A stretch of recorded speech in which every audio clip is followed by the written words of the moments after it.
नमस्कार विद्यार्थी मित्रांनो. आज आपण या व्हिडिओच्या माध्यमातून वर्ग 6वा विषय इंग्रजी पाठ क्रमांक 2 the crow and the snake या पाठाचा अभ्यास करणार आहोत.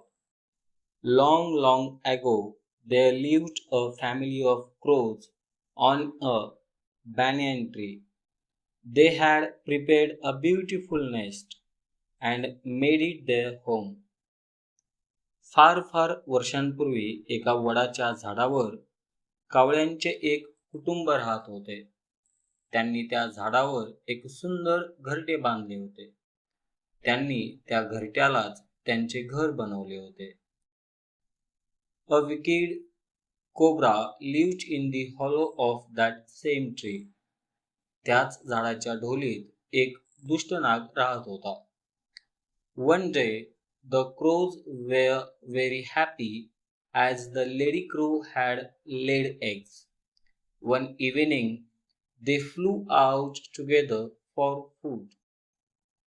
एके दिवशी ते कावळे खूप आनंदी होते, कारण कावळीने खूप सारी अंडी घातली होती. एका संध्याकाळी ते दोघेही अन्नाच्या शोधात एकत्र घरट्यापासून दूर उडून गेले. During that period, the cobra climbed up the tree and ate the little ones of the crows. त्याच दरम्यान तो दुष्ट नाग त्या झाडावर चढला आणि त्याने कावळ्यांची सारी पिल्ले खाऊन टाकली. After a few months, the lady crow laid some eggs again.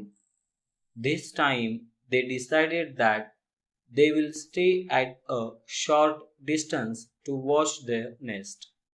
काही महिन्यानंतर त्या कावळीने पुन्हा एकदा काही अंडी घातली. यावेळी त्यांनी आपले घरटे पाहण्यासाठी थोड्या अंतरावर थांबण्याचा निर्णय घेतला.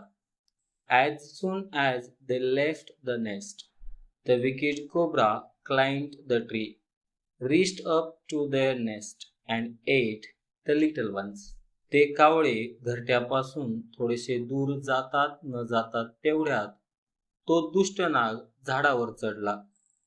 तो त्यांच्या घरट्यापर्यंत पोहोचला आणि त्याने कावळ्यांची सगळी पिल्ले खाऊन टाकली. Looking at this, the crows were very sad. The lady crow said to her husband, "It has become dangerous to stay here. Let us find a way to protect our children from this wicked cobra." त्या दुष्ट नागाने सगळी पिल्ले खाल्ल्याचे पाहून ते दोघे खूप दुःखी झाले. कावळी आपल्या नवऱ्याला म्हणाली, "आता येथे राहणे धोकादायक झाले आहे. या दुष्ट नागापासून आपल्या पिल्लांचे संरक्षण करण्याचा काहीतरी उपाय आपण शोधून काढला पाहिजे." The crow replied, "I will soon think of something and promise you that we won't lose our babies anymore." कावळ्याने उत्तर दिले, "मी लवकरच काहीतरी उपाय शोधून काढेन आणि मी तुला वचन देतो की आता आपल्याला आपली पिल्ले यापुढे गमवावी लागणार नाहीत." The next day, the clever crow made a plan. He flew to a nearby lake to steal a precious bracelet. दुसऱ्या दिवशी त्या हुशार कावळ्याने एक योजना आखली. मौल्यवान बांगडी चोरण्यासाठी तो जवळच्या तलावाकडे उडून गेला. He knew that every morning the queen came to the lake with her royal servants to bathe. कावळ्याला माहित होते की दररोज सकाळी राणी तिच्या राजसेवकांसह स्नान करण्यासाठी त्या तलावावर येत असे. No one was watching. The crow plunged down, picked up the precious bracelet in his beak and started flying slowly. कोणीही पाहत नसताना कावळा झेपावत खाली आला.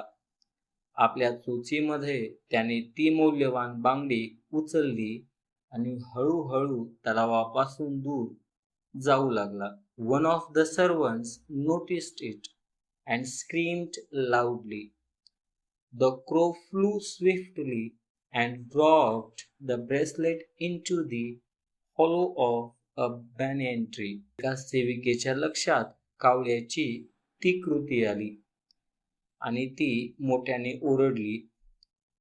कावळा वेगाने तलावापासून दूर उडत गेला. त्याने ती बांगडी वडाच्या झाडाच्या ढोलीत टाकून दिली. The cobra was sleeping inside and was not aware of this. The guards saw that and pulled out the bracelet tactfully instead of disturbing the cobra. नाग त्या ढोलीत झोपला होता आणि त्याला आजूबाजूला घडणाऱ्या घटनांची काहीच कल्पना नव्हती. पहारेकऱ्यांनी त्या नागाला झोपी गेलेले पाहिले. नागाला कसलाही त्रास न देता त्यांनी युक्तीने ती बांगडी ढोलीबाहेर काढली. The bracelet was returned to the queen.